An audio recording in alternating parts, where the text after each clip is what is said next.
আজানের জবাব না দিলে কি হয়, ঘটনাটি শেষ পর্যন্ত শুনে যান, বড় একটি উপকার হবে। মসজিদে হারামে মাগরিবের আজান হচ্ছিল। আমি তখন হারাম শরীফের ছাদে কোনো মতে দৌড়ে গেলাম অজু করতে, যাতে ভিড় থেকে বাঁচতে পারি। আমি অজু করছি, পাশে একজন নুরানি চেহারায় একজন আরবি শায়েখ আজানের জবাব দিচ্ছিলেন।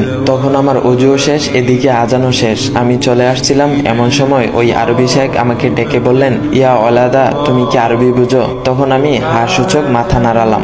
এরপর আরবি শায়েখ বললেন, তোমাকে দেখে তো মনে হচ্ছে তুমি এলেমওয়ালা, তা তুমি কি করে পারলে আজানের জবাব না দিয়ে অজু করতে? তুমি কি জানো নবী করিম সাল্লাল্লাহু আলাইহি ওয়াসাল্লাম বলেছেন, তোমরা আজান শুনতে পেলে আজানের জবাব দিবে, অর্থাৎ মুয়াজ্জিন যেরূপ বলবে তোমরাও তদ্রূপ বলবে, তারপর আমার উপর দুরূদ পাঠ করবে, কেননা কেউ আমার উপর একবার দুরূদ পাঠ করলে আল্লাহ তার প্রতি 10 বার রহমত বর্ষণ করেন, সুবহানাল্লাহ, এবং ওই ব্যক্তির উপর নবী করিম সাল্লাল্লাহু আলাইহি ওয়াসাল্লামের শাফায়াত অবধারিত হয়। সহিহ মুসলিম 384।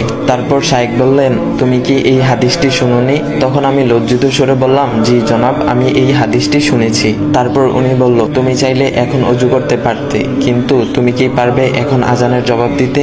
বলো তো, এখন কি পারবে তুমি আজানের জবাব দিতে? তার মানে তুমি নবী করিম সাল্লাল্লাহু আলাইহি ওয়াসাল্লামের শাফায়াত পাওয়ার একটা সম্ভাবনা হারিয়ে ফেলেছো। এই কথাটা শোনার পর কলিজাটা মোচড় দিয়ে উঠেছিল।